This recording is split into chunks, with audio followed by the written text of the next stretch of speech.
Duane, Vanakkam, Assalamu alaikum, and a very good evening. On behalf of AmCham Sri Lanka and our series partner IFS, welcome to the second in our exclusive series of Premier Talks. As you know, over the past few months, especially given the widespread work from home situation, AmCham Sri Lanka has created and curated a series of webinars or online discussions, as I like to call them, on a myriad topics which are immediately and relevantly impactful to you and your businesses. The Knowledge Hub webinar series launched at the height of the pandemic-related lockdown, where the only certainty was uncertainty itself, was so well received with over 500 viewers on each session that provided context and information that we created our second series, the Bounce Back Initiative. I'm sure you recall the topics covered under the Bounce Back Initiative, where we set the foundation with a national SWOT and then spoke about agility and repurposing in your business model. We spoke about leadership in times of crisis, and even discussed the prevalent GOSL policy, which related to import restrictions, how it affected and affects Sri Lankan businesses, and what we could do to circumvent or mitigate the challenges sustainably. Now, of course, we're bringing you today the second episode in our Premier series, a series of inspirational, thought-provoking, and insightful presentations from global influencers like we have for you today. Now, I have to remind you, of course, that all these discussions are available on our YouTube channel, AmCham Sri Lanka, and I encourage you to have a watch or listen in the background for some invaluable insights and tips. This evening's session is something that's on everyone's mind. But yet, there appears to be a sort of paralysis from either overanalyzing our role or simply not knowing how to start embracing digitalization. Rapid and profound changes in behavior are unrelenting and demands that individuals, corporate strategies, and global communities constantly adapt. A globally recognized thought leader in this area, where he has advised numerous clients in his role as an international commercial lawyer, an accomplished and, may I say, celebrated corporate finance expert with over 2 decades of experience in corporate finance, M&A, and private equity deals, born in Sri Lanka, and I say this proudly, and domiciled in Singapore, being regularly cited by leading publications as a leading lawyer and expert in a multitude of practice areas, which include communications, media and technology, corporate finance, including capital markets, M&A, private equity, corporate governance, and blockchain, the last being, of course, his pet area. Serving as a senior advisor to the Global Blockchain Foundation, in fact, senior strategic advisor to Dentsu Sports Asia, and several other organizations, including government agencies. Finally, of course, I would be remiss if I do not mention Krishna's most interesting initiative and involvement right now, the Helix Initiative.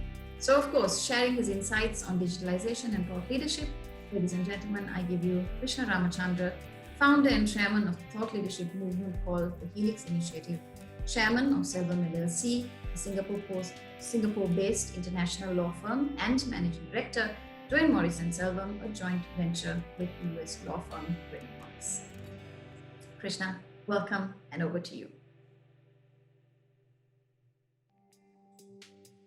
Thank you very much, Rai. It's an absolute pleasure and an honor as well to be part of this Premier series. Thank you for having me on, and I think it's impressive that that AmCham has partnered up with your various partners, especially IFS, because it's an important set of sessions that you have lined up. And for me personally, at least, the technology divide is something that needs to be addressed.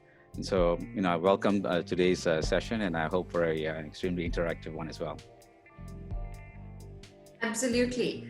So starting off, can I ask you, Krishna, what is the technology divide? How does this relate to digitalization? Is there a distinction? I'm a tech, not even newbie. I don't know anything about it, so I'm going to start with that question. Right. Okay. So at least my mission this evening is to make sure that you are no longer a newbie, and that you're going to be a massive advocate for bridging that gap and ensuring that digitalization takes off. Actually, the reality is digitalization, as it's very commonly used, is a phrase that it's just a subset of technology, and you can look upon technology as, there are many different forms of it. And as we have gone through the industrial age as well, all sectors in our common life has experienced some form of an advancement in technology. And then if you were to look at computerization and really the digitization as a result of computerization is where we enter into the realm of digitalization. So at least for tonight's discussion, I'm going to draw a distinction between technology, and for that we are going to view upon that as something more holistic and something which has the digitalization footprint, as well as those technologies that doesn't necessarily rely on digitalized platforms. So that is a backdrop, and for us to also draw a very I guess critical distinction which is needed, because I guess it's a job hazard for me. It's nomenclature has always been something that I've been a stickler for, and I think it's important to draw that distinction between digitization versus digitalization. And digitization is effectively, if you like, the conversion from analog to digital. So to enable a medium or a particular asset to be converted to a digital format such that it can then be digitalized.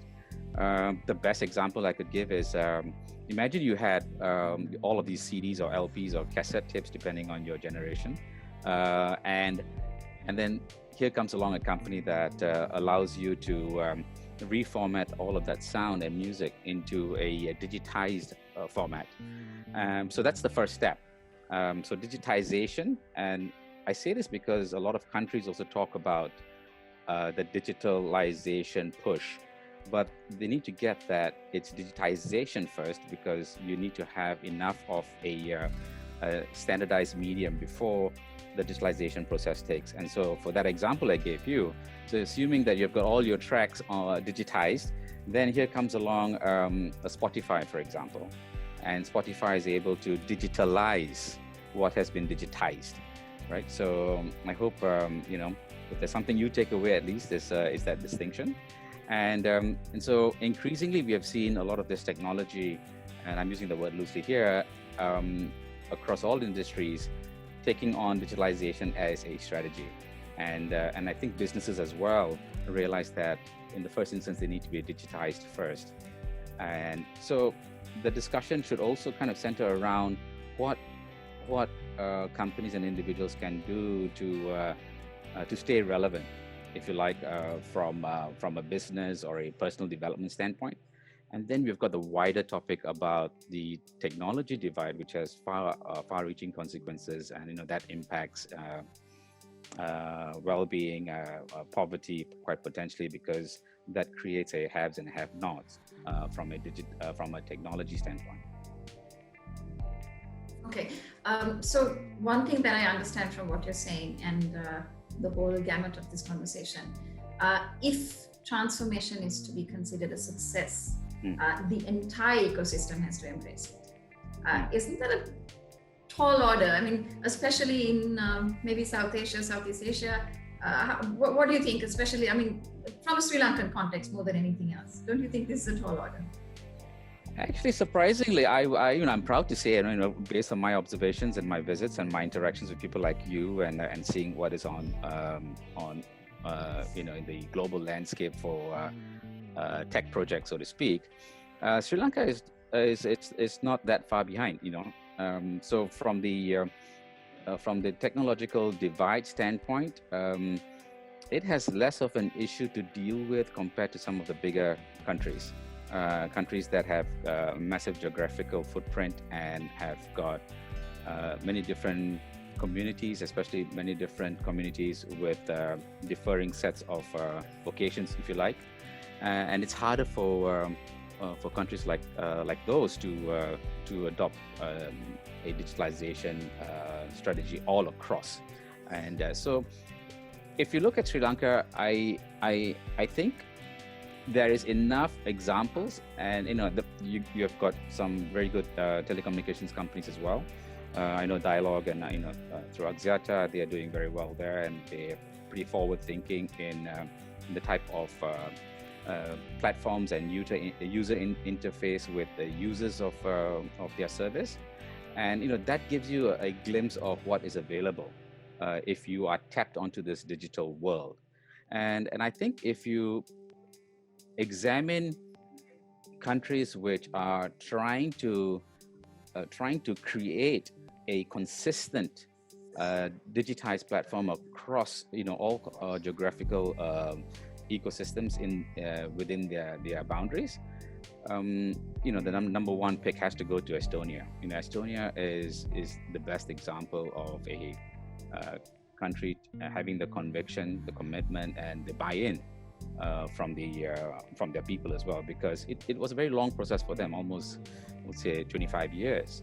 But they started off with a white paper, and they are by far the first digital nation, and a country that many of us can take some examples and comfort from, because it is possible, but it requires a will, and so that's why I would liken it to like a lifestyle.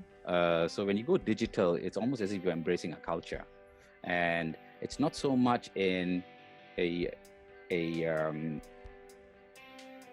set of things that you buy or you have transformed, within a particular section of your home, but it is almost a philosophy that you take on, which is understanding that in theory everything can be connected. There can be conveniences that you can derive, and that your energies can be diverted to other things that require a better attention. And taking that principle and philosophy, it's the same for a country as well.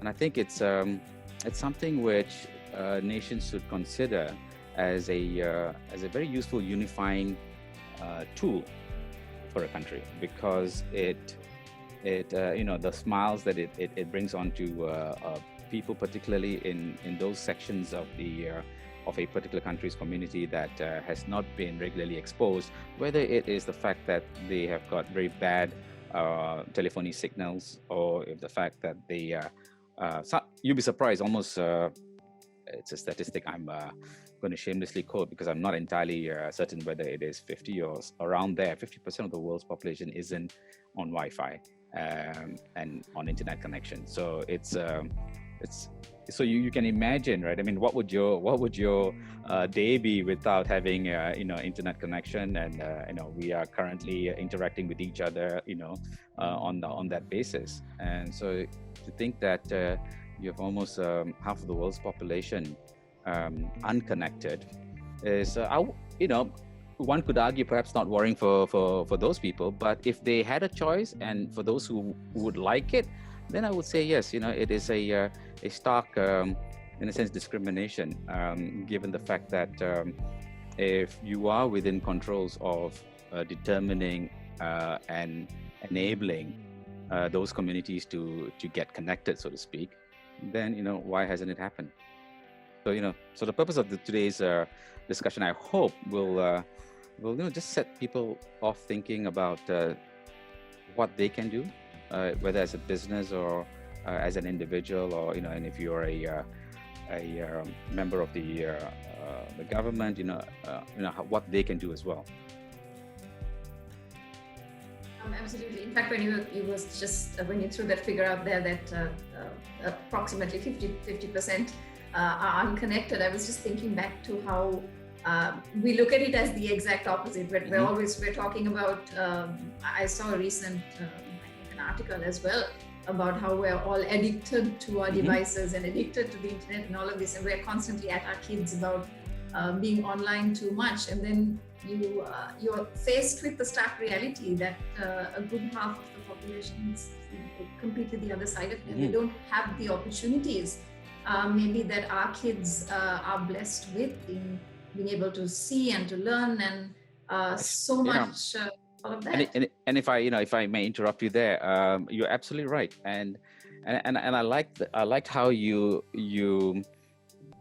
linked the society and the country and it being a lifestyle and movement with the kids, because that's where we start from, and if you can imagine, if this is the traditional thinking. Someone wants to make a difference. They want to build a school, right? And quite frankly, that's probably the last thing that you should be doing. You build a school and you disenfranchise them even further from the community that does benefit from advanced levels of technology, if you like, because you are just further propagating an old school of old type, no pun intended, old type of education, and having a bricks and mortar school is the last thing that should be done. In fact, they should be given a tablet. And there is, okay, so if I extend that conversation beyond just having everyone on the same digital platform, let's also now think about how countries that are perhaps not fully developed but are in second world status and on the brink of a first world status, but those particularly in the second cluster and perhaps even at the edge of the third, they have an opportunity to actually use this digital platform to educate their kids, educate the children, from K to K-12, allow them to start ahead of a lot of other countries in reinventing and reworking the basis of how you educate a kid. And if you think of something like computational thinking, it's really rewiring the methodologies that have been adopted by schools, generations over generations. And let's take a fine example like Singapore. It's one of the leading countries when it comes to PISA scoring, which basically tests English, reading, and science when kids are 14, I think.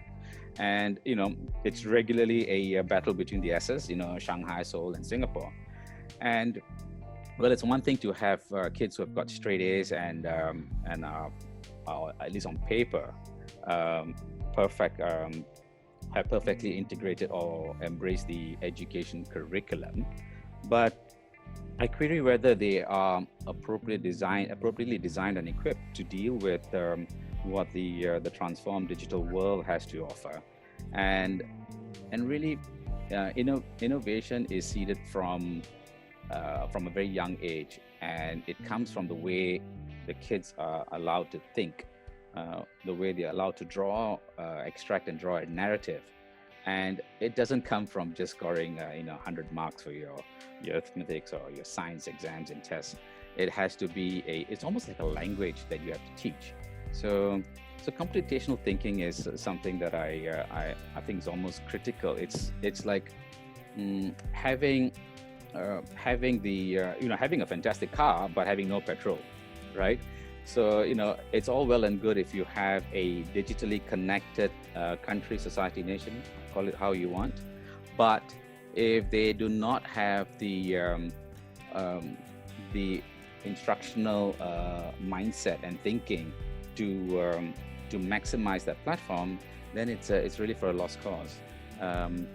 In our earlier discussions, we spoke about Jules, the Edtech company that is looking to do something in Sri Lanka. I must confess, I had a little bit to do with that, and given my slight bias. But more projects like this, like these, are what's required for countries like Sri Lanka and many others. So I have to say that you don't feel guilty about that little bias. We're very happy that you have a little bias towards us. So tell me a little bit more about Edtech, Krishna. We've spoken about this offline as well at length, but I think this is a wonderful initiative and something in Sri Lanka. So can you share some of that with our viewers? Yeah, sure. So as you know, it's really, as I mentioned before, introducing technology at its highest level in the way educational curriculums are dispersed, are taught and delivered in schools all over, and in homes as well. And certainly over the last few months and sadly during the unfortunate COVID period, and I suspect more to come as well, unfortunately, it's highlighted how important technology is going to be, especially in the delivery. And I'm putting aside the content of the curriculum, right? I'm just talking about the delivery portion of it. So if you can imagine, we had, so to speak, an extended period at home, an extended lockdown. Those communities, and now we're talking about let's say 50% of the world's community that are not digitally linked and do not have access to basic telephony. How possibly would they be able to embrace and capture even just basic education, right? Because they wouldn't be able to do a Zoom call or what have you. So I think that in itself shines a spotlight on the importance of all forms of technology being used to lift all forms of education. And so I was quite impressed with how your government had embraced the idea of really giving a head start to its kids, because I think they recognize and rightly so that Sri Lanka's future is inextricably linked to its kids and the generations to come. And if you start schooling them in an innovative as well as paradigm shifting methodology, as computational as what I mentioned earlier, computational thinking, then you have the makings of kind of leveling the playing field. Because as you know, in the 60s and certainly in the 50s and 60s and in the 70s, Sri Lanka was one of the leading countries, right? I mean, I still remember how even Singapore used to get guidance from a lot of these Sri Lankan government agencies and civil service as well, and unfortunately, as you know, with the civil war, that kind of like froze us for a significant period of time, and in an ordinary world, Sri Lanka would have been left behind, but I think there have been enough enterprising people within the community to have brought Sri Lanka to the state that it currently is. Because actually, I'm very impressed just looking at the various startups and the community as well. But here's the thing: if they can now make use of a system which requires the commitment and the I suppose the stamina of the government to push through, because there will be a lot of pain points. There will be a lot of resistance to a new type of teaching methodology. But if they get through that, just as how Estonia did all those years ago, I remember listening to the Estonian president, a wonderful lady who mentioned that that they had to deal with a lot of the old age pensioners and the older folks, and had to equip them with smartphones. This was in the 2000s, and it was tough because at some point, if they were not equipped with that smartphone, they wouldn't have been able to like take the bus or interact with society. And so they had teams of social workers who were digitally trained, if you like, to help in that process. So when I say conviction, I almost feel that it has to come at a level of it being a calling and it being an almost an altruistic a motivational factor within the ranks of the government, beyond it just being a vocation. So I hope Sri Lanka taps onto this and allows this to really grow, because it's the leveler. And from the end, and I dare say it's a leveler even against the most developed countries in the world. And so, because if you combine that with an intrinsically intelligent class of people, I think you're off to a winning start. I like the way how you put it. It's very interesting because I'm going to go a little bit off book here in the sense that talking about a simple example about how smart kids actually are, even without maybe having that technology in hand and having the access to it. They're just, I mean, streets ahead of where we were at that age. No, I'm looking at my 14-year-old, 13 going on 35-year-old, rather not 14. Right. I mean, just last night, I woke up this morning and my whole bag had kind of been disrupted. So I asked my daughter what happened to my bag, and she said, "Oh, ummed and on for a little bit, obviously protecting the brother, but eventually it turned out that this little one had, after I'd gone to bed, of course, yanked my laptop off and been playing computer games." So I said, "Well, don't worry about it, because when I switch it on, I'm going to find it in the history anyway, and then he's going to get, a bit of a bang bang."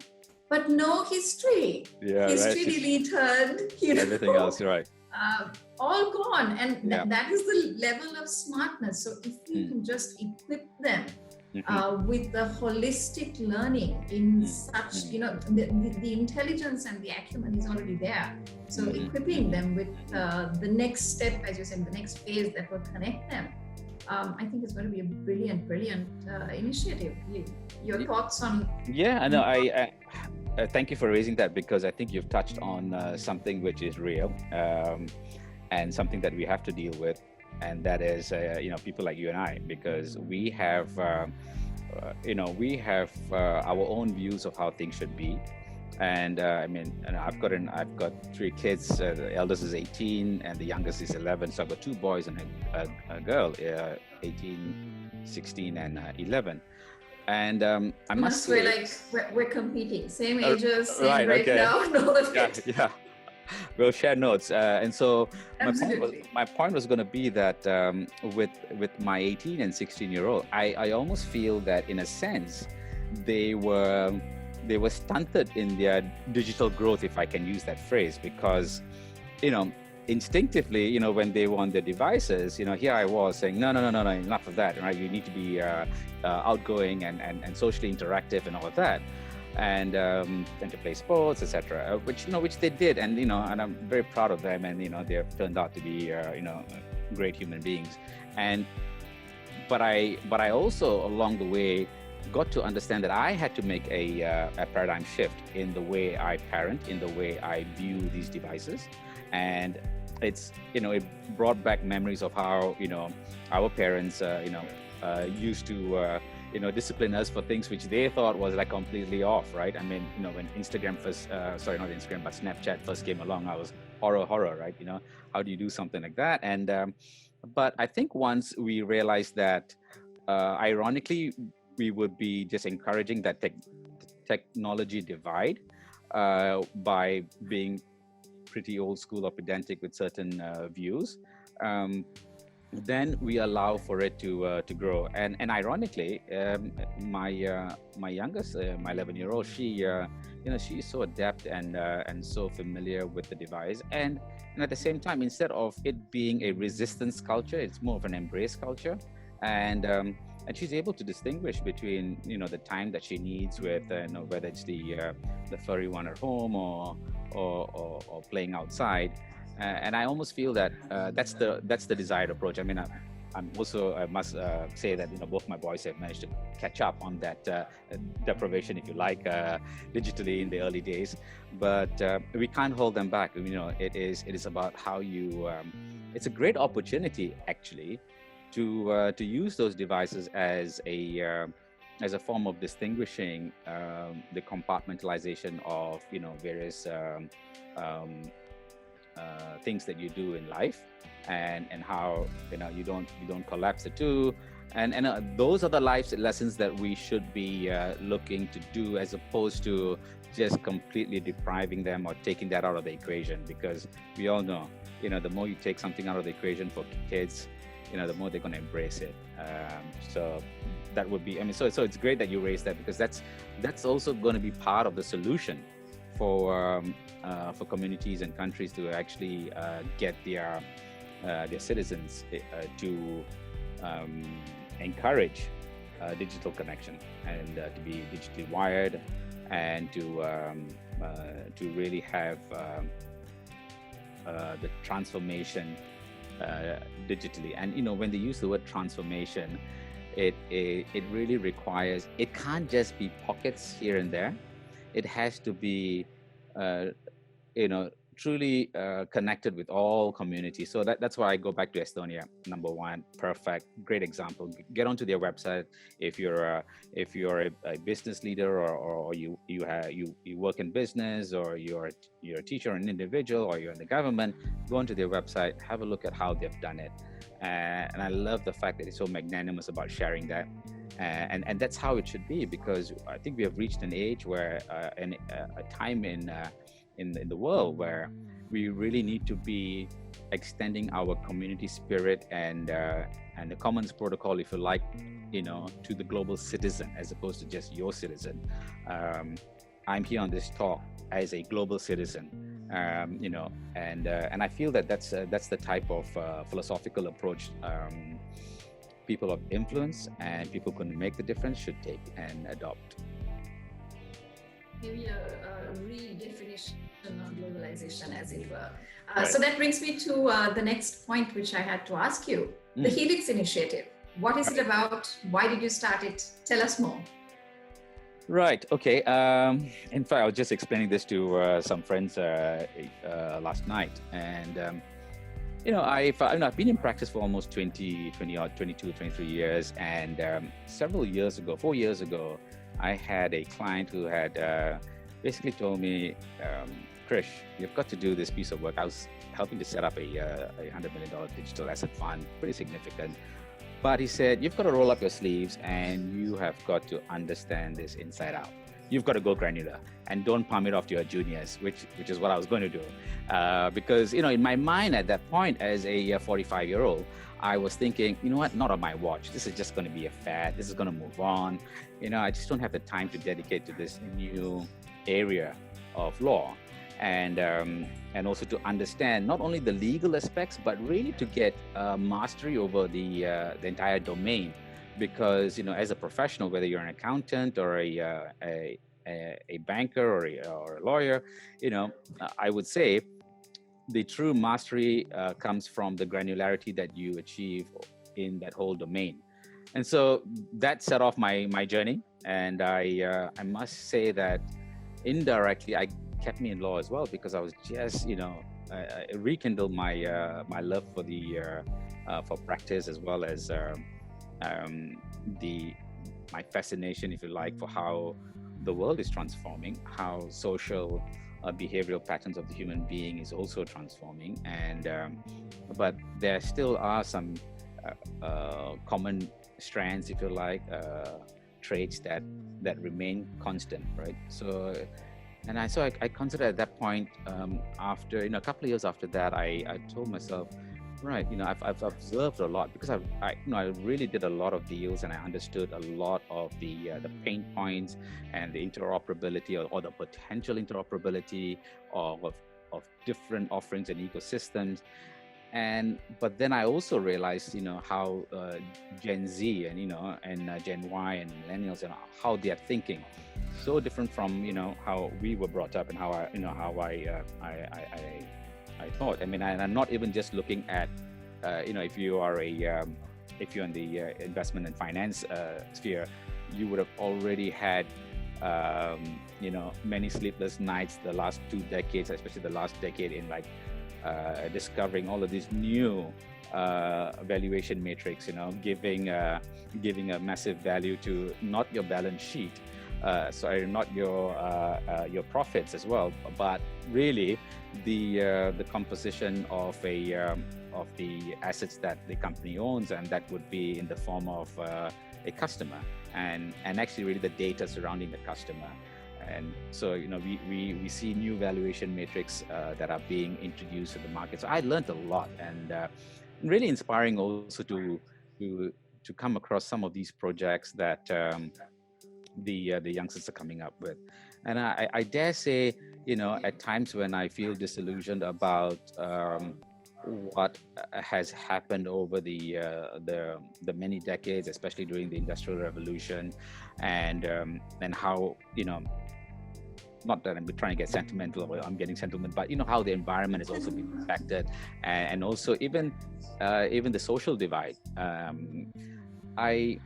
I then look at this new generation and think, wow, because they are wired so differently. They think about the community they think about paying it forward. They think about, um, uh, truly working as one.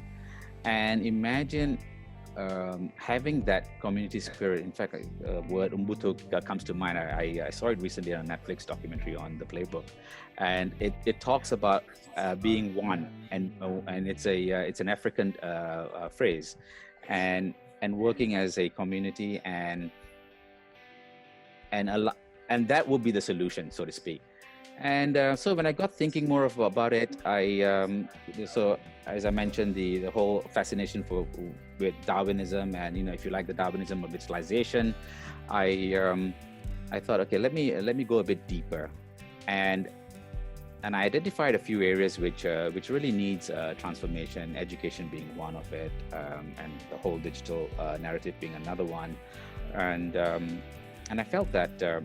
The Commons Protocol is something else which also requires transformation. And the Commons Protocol really refers to how many years ago, and in the old times, right, you would just rely on each other to just do it the proper way and just be right by the by natural operation.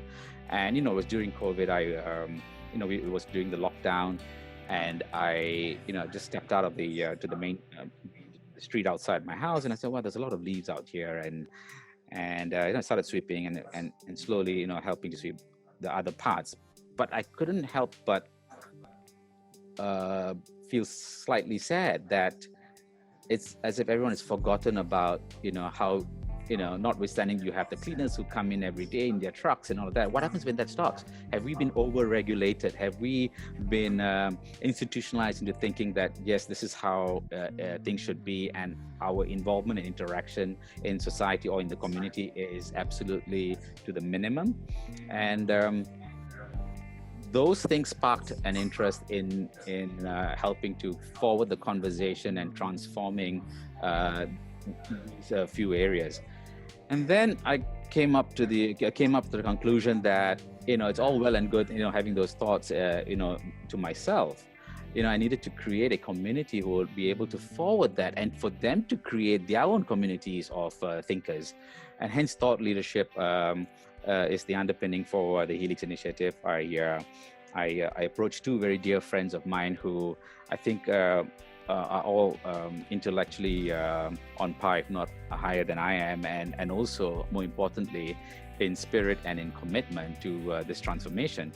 And they both said, wow, we'll absolutely love it. One is Evan Medeiros. He lives in the States. He's got a great appreciation for Asia as well. And the other is Patrick Saurini, and he's in Singapore with me. And comes from Europe, but also appreciates Asia. And so the whole dynamics of having these three individuals as founders to promote thought leadership, and more importantly, and this is very critical for the Helix Initiative and for you to understand it, is it's almost as if the thought leadership should not rest with old timers like myself and the other founders. It really should be with your 14-year-old, with the kids, with everyone who should exercise that muscle to express responsibly their thoughts. And from what I saw in this generation, which gave me hope, it is to kind of equip them with a voice which is meaningful and helps to direct a particular narrative. And so this is empowering thought leadership. Helix Initiative is all about empowering thought leadership and encouraging thought leadership and showing them the basis on how you would do that responsibly, and avoiding any mischief and any insensitivities. And then we have a framework for things to happen, because whilst it's all great for me to identify these areas where we need to transform, if you don't have the mechanism, there's going to be no sustainability. And it really starts with the next generation and the generation after them, and to empower them. So that is the Helix Initiative. And it's one of those things. I think I've come to a stage of my life that I am beginning to embrace things which are nothing related to just the material things. And hence, with both Evan and Patrick, very similar minded individuals, and So I'm just blessed to be able to work with these guys and a whole lot of other guys who are and other people who are working with us. Helix Initiative. It's a not-for-profit. It's completely volunteer-based, and there's a website there. If I'm giving a plug, it's early days. We just started, and so we just moonlighting, so to speak. So it'll be as polished as yours would be in time to come.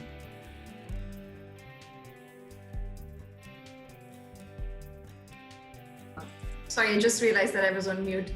Tell me how we can be a part of this. How we, when I say we in the broader sense, as individuals, as business leaders, as AmCham even, how can we be a part of the Helix Initiative? What can we do to play a role in this leading and advocating for change?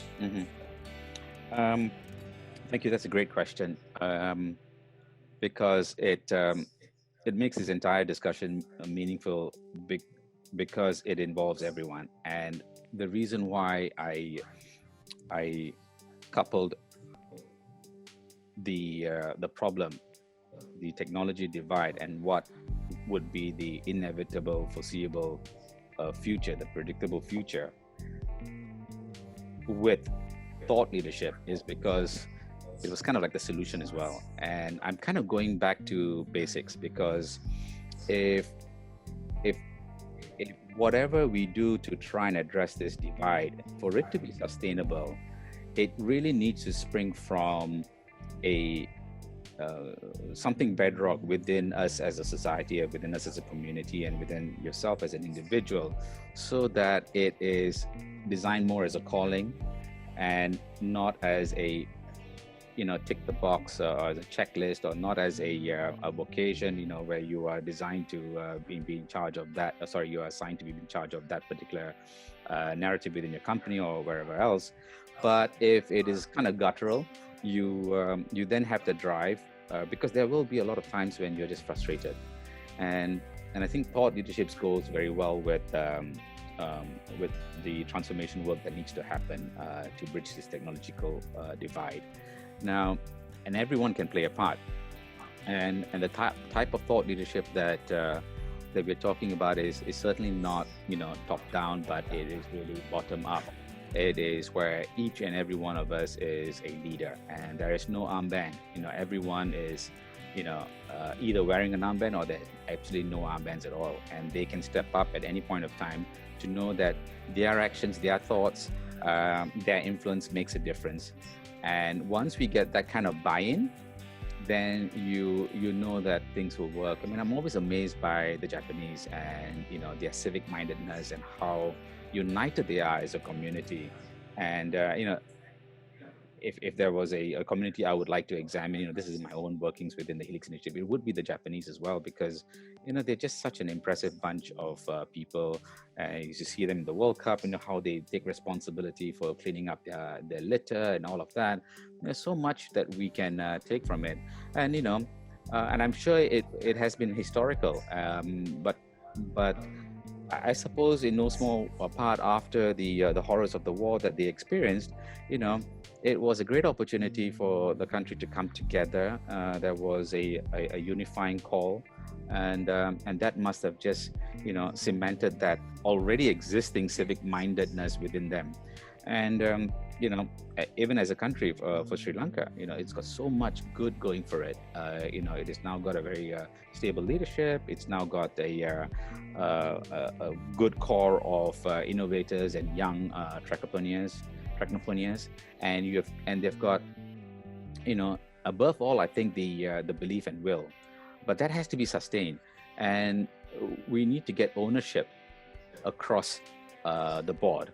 So if you're a leader of a company, consider how, if you are assigning someone to this whole digital narrative and transformation narrative, think again, assign the entire company, assign each and every one of them, because the moment it is just placed onto someone's shoulder, then it is kind of a why me narrative, as opposed to right, okay, I'm all up for it. So it is it's very important how the pivot is made from inception, and as an individual, also kind of rationalize how, you know, the conveniences, the impact that it will have once you have had mastery over your digital ecosystem, how you can then pay it forward and make a difference to whom or a bunch of people or person whom you know would benefit from climbing up that so-called digital ladder, technological ladder.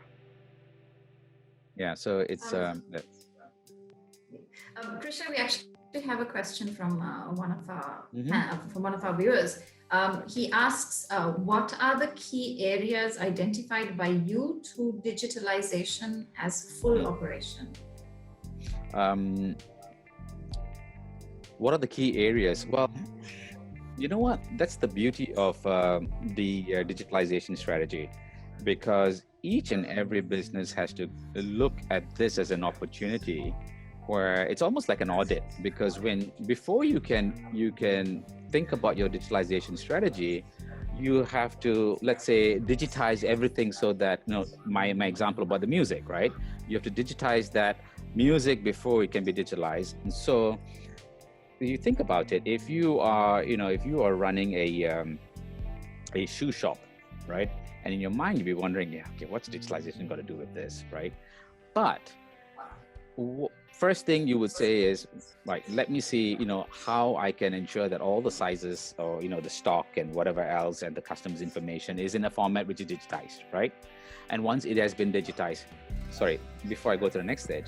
So the moment you are digitizing that set of data, which includes the customers, then you would be in a position to actually twin it with an audit and a marketing and an assessment process where you are determining, okay, I haven't had this customer buy a shoe for the last X number of months, or okay, now I'm seeing that these are more of the shoes that are moving on. If you do a digitization in isolation, it may come across as very robotic, and do not discount the simplest of tasks which have to be digitized to be twinned with a process of a value-adding process of understanding your business better. Because once you take that two-pronged approach, then when you go to the digitalization process, it's a case of, okay, I've got all of these data points, and the good news is there's so many platforms out there. It's a platform economy, as you know, and it's just very easy to then latch onto those platforms to truly digitalize your business or one part of your business, to either generate a new revenue stream or enhance the offering that you the experiential offering from that particular company. So it's really any company can do it. I say go back to basics and really think about what you can discern from that digitization process. But you know, I would say kind of almost sprinkle it around and make sure that as many parts of your business is being digitized first, because then you get a regularity into it. It's no different from a country going through a process of introducing a new campaign or a policy. You know, Singapore's had many campaigns across its evolution, and you know, we've even had the courtesy campaign, we have had the stop at 2 campaign, and you know, loads of things, right, where actually there is a proper outward marketing and publicity on it, and you know, not to litter, for example. As you know, Singapore is spotless, right? But it didn't just get spotless. There was a process, right? And understand that, you know, that process will have its pain points, but I go back to my earlier point about the conviction and commitment by the higher ups, and frankly, at the end of the day, everyone who owns it, which is the people. There has to be the full societal buy-in as well as from all levels. Totally. And you know, another way, and whilst I'm assuming if there's another question, I'll answer it, but the other way of also looking at it would be to look at it a bit commercially, right? And what do I mean by that? In some instances, you have to be as a government, or as the people in charge of pushing ahead a digitalization strategy. you sometimes need to have a Trojan horse strategy, which is to try and encourage, because the reality is this, as they say, money talks, right? And sometimes with a lot of businesses which are accountable to its shareholders and are profit driven, there's nothing wrong with those businesses. You as an administration or as an administrator, you need to ensure that you have, if you like, the relevant carrots in there to ensure that, for example, a telco goes into the the most remote and inner parts of a country, to ensure that there's coverage there, because it might well be a case of they getting, so the incentive is there laid out and they're getting a reward for the delivery of that incentive, and then there is a kind of sustainability that goes on. So sometimes governments need to embrace businesses and not kind of like think that they are they're not altruistic and so they should be avoided. No, actually the buy-in really comes from actually in most parts the big businesses. Okay, I'm actually going to combine two questions here, because we've had from two people which sort of similarly a similar vein of the question is basically it's about cyber hacking and virus related breakdowns and that sort of thing. So both are asking in their own way what given these recurring challenges, don't you think we need to have some sort of backup? What sort of a process do you think is wisest to adopt, both in terms of protecting your data and also maybe, I suppose, business continuity as well? Right. So the two ways to look at it, right? I guess there's a good news and the bad news. Let's have some good news. The good news is the people who were not digitally connected, right? Never had these issues, which is the hacks and the amount of malware that has been proliferated in the last 7-8 months compared to the previous couple of years is amazing.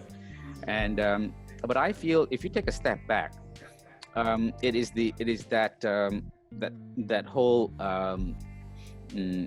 parallel that is drawn on how this lockdown and this COVID period, so to speak, and I'm just referring to the what happened in the past during that period of time. But frankly, businesses, people, and communities were able to just sit back and breathe, right? And sure, they were dealing with a crisis, but a lot of pockets were able to breathe, and obviously, and also have a lot more interaction in the on the side in the cyber world, so to speak. But what it led to was for me, it wasn't a case of the hacks becoming a lot more sophisticated, but it was really a case of there being an opportunity for us to highlight what has already been sorely lacking. And as you open up the digital platform, and I use this phrase loosely, but just imagine that there's this particular offering, and so every platform which wants to embrace interoperability, that means have other ecosystems of users, they need to have an API that opens up to allow those ecosystems to come in. But when that happens, this is where potentially either some corners are cut, or it's like having Fort Knox and someone leaves the back door open, right? So that rigor needs to be applied to processes, right? And I'm not talking just about the requirement to stay ahead of the so-called bad guys, because imagine if they're also on lockdown, right? So they are being as ingenious as they can be, right? And for them to figure out ways to and they are the best adapters in the world, because they have to think very innovatively. And so I think we were just kind of placed in a perfect storm of kind of a confluence of both the there being a lot of activity online, people were basically online and in home, and then there was also the legacy issues that had already existed, and more people then trying their best to create more interoperability and ecosystems, but at that time, perhaps not ensuring that the robustness in the codes and in the programs that they were putting in place was observed. So it's hard to just liken the issue, or rather relate the issue that we have to just recently. It has been kind of long-standing as well. But I suppose the best example would be Zoom itself, because at the start of the whole lockdown, Zoom was getting attacked from all sides because of data privacy issues. But now, so everything, I suppose, is a process of adaptation and learning in order for, I suppose, to enhance your protection. Yeah, and I think we've got to accept it as a way of life. And we have, in fact, it's good to an extent that we have these so-called dangers lurking around, because it keeps us on our toes. It allows us to ensure that enough resources are put to, the cybersecurity teams to set up the walls, etc. And the other reality is, once you get to the frame of mind that it is kind of part and parcel, or at least there's likely to be these elements around, then you get to understand and work around those issues, because otherwise you get to an entirely conservative mode where you allow for more and more blocks and walls to come up. And then ironically, what it leads is to a lot more centralization. And this whole concept of centralization and decentralization kind of like came to the fore and gathered a lot of steam with the 2008-9 financial crisis, global financial crisis, where effectively it was the middle finger to Wall Street, and the infamous and very widely known Bitcoin was developed using a particular distributed ledger technology, which they've coined as blockchain, to create a product, a data-driven product in the financial industry, which they call a currency, right? So it is good to see how that decentralization narrative then sprouted, almost like a movement. A lot more people thinking about, yes, you know what, we want to do away with these walls and these central bodies and these intermediaries, because we don't really need them.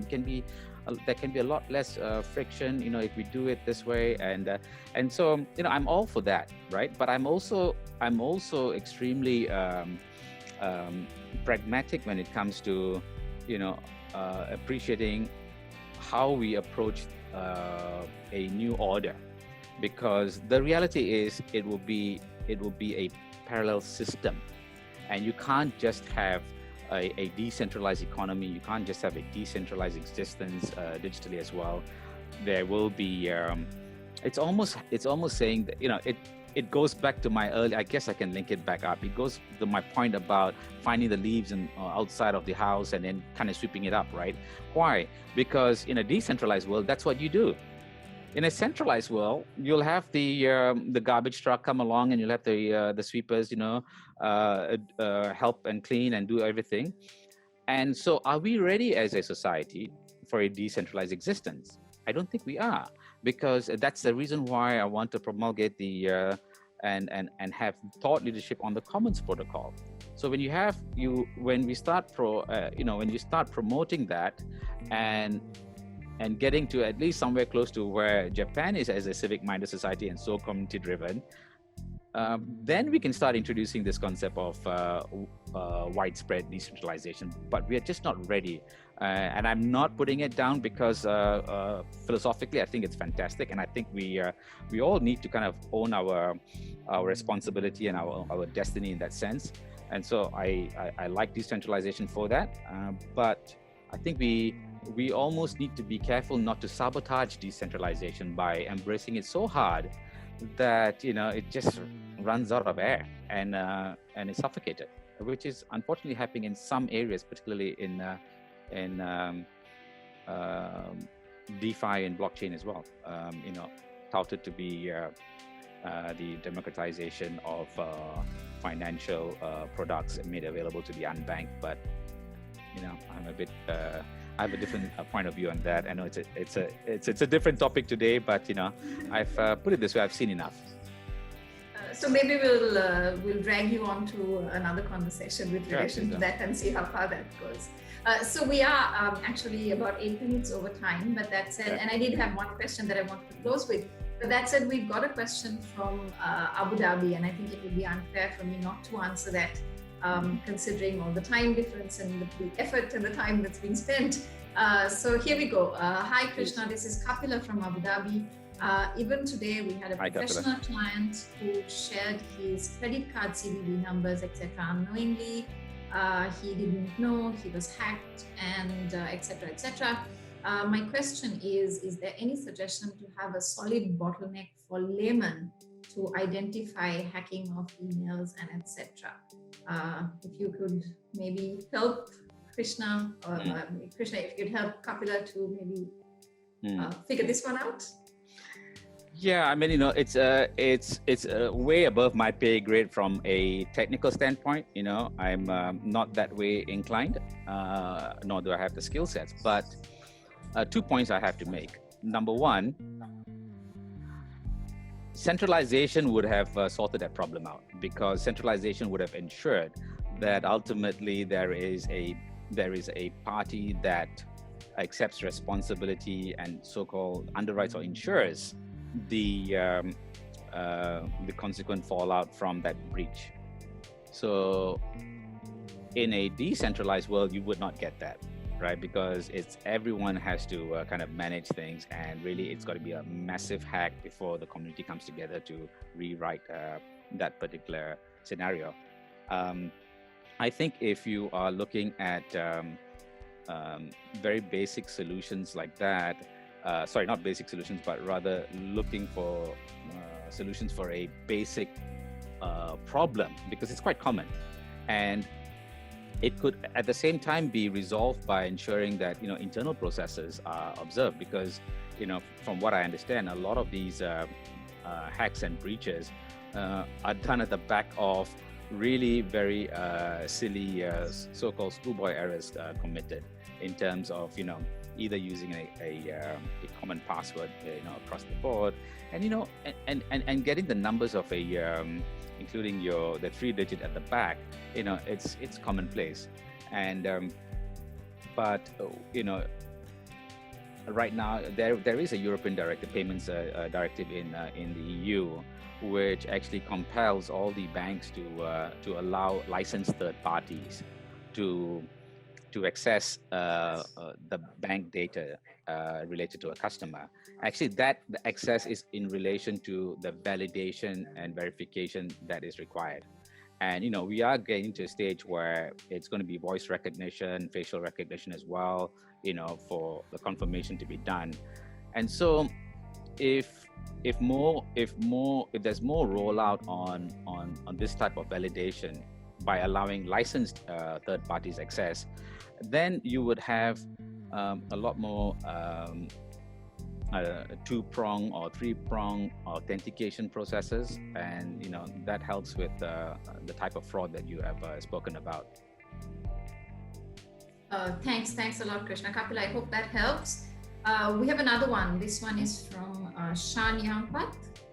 Hi Krishna, what is your opinion about promoting homegrown solutions, systems and platforms versus solutions that are developed internationally, especially in the public sector, because of course there's a little bit of trepidation toward international or outsourced or outside technologies versus homegrown ones?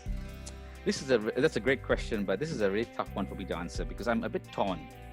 I'm a proponent for everything open source, as in to share the technology, to share the platform, and to allow greater proliferation and standardization. But we live currently in a time where there is skepticism and suspicion viewed on non-homegrown technologies. If you look at Huawei, that's a perfect example where, look, I'm not on Huawei's side, neither am I on, any other party's side. But the reality is, you can quite easily have a campaign which is put out there to completely rubbish Huawei and in a way also bring out the whole boogeyman theory about spying, etc., right? And at the same time, you could equally have a narrative which is, right, this UN standard is the best standard and it is completely fair and it's it's immutable in that sense, and it's neutral. But who is to know? Because maybe it's the battle of who has got the wider narrative on the public pitch. So if we were to remove narrative from the equation, I think we would be silly as a global people to not tap on the existing technologies out there. Why reinvent the wheel? I mean, we have got a lot of work to do as a global people. So why not already exploit and tap on the technologies that are out there? It's more of a mindset approach, and I must confess that in these times of suspicion and trade war, espionage, and what have you, it's going to be hard to take that on. And everyone looks at off-the-shelf software as laced with very discreet and craftily embedded spyware. But if we take that approach, then no one's ever going to put something else into their local business systems, right? So I think it's a tough one, because imagine those countries that do not have the development bandwidth or capacity to develop, if you like, homegrown technologies and software. What's their solution? So I think it's a case of being pragmatic and looking at your particular sector, how resistant it is and how susceptible it is to potential spyware, and then making as I would tell my clients, making a call on that, being commercial about it ultimately, because you can, as you very aptly put it earlier, right? You can overanalyze it and get paralysis and end up not doing anything. So, I think at the end of the day, common sense needs to prevail, and we just need to really build on the community spirit and that willingness to work as a people globally together and move forward. Absolutely, and I guess that just connects the question of personal privacy and data protection right back with the Commons Protocol, as you were talking about. Because if we build in to our lives and our children's lives a society of us being aware of our surroundings and being careful and being educated, and at the same time ensuring to do no harm to our neighbor, then I guess that kind of solves all those problems, as it were. Absolutely. And and as you say, no harm to thy neighbor, that statement alone, it traverses so many religious practices. It's such a common tenet, right? And so it's almost as if we are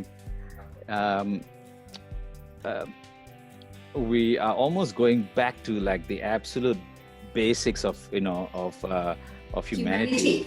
Yeah, and at the same time, with that, embracing the advances and the most cutting edge of technologies, because if you are grounded with a commonality of spirit and purpose, then I think it's not too naive an approach to take, and I think the current generation leaves me to believe that if ever there was a generation to pull it off, it would be them and the ones after. Absolutely. Krishna, thank you so much for spending your evening with us. I know you're a couple of hours plus ahead of us, so it's a late evening. We've stolen you away from the youngsters as well. But thank you. We really, I know that all our viewers are still online, although we've been a little bit off over our allocated time limit. I'm sorry about that as well. No, we haven't lost any of our viewers, and they're asking more questions as well. Thank you. Of course, before I close the session for the evening, thank you to all of you joining us here on Zoom, as well as via Facebook and whatever other social platforms that you're watching us on. Thank you, of course, to IFS, our partner, and Krishna once more. Thank you. And I must also say, I love the fact that a couple of times you dropped in there when you were talking about Sri Lanka and the word us. So thank you for that and for continuing to identify as a Sri Lankan, making us proud as Sri Lankans as well. I'm a global citizen at the end of the day, but thank you so much. And it was a pleasure being part of it. It keeps validating and re-energizing me, for the stuff that one does outside of work. And really, I'm grateful to AmCham and your sponsors and yourself for asking such intelligent questions and shaping the conversation well. So thank you very much. It has been my absolute pleasure. So as we close tonight, I'm going to leave you again with Krishna's words. Rapid and profound changes in behavior are unrelenting and demands that individuals, corporate strategies, and global communities constantly adapt. Thank you, everybody. Good night. Stay safe and Ayubowan.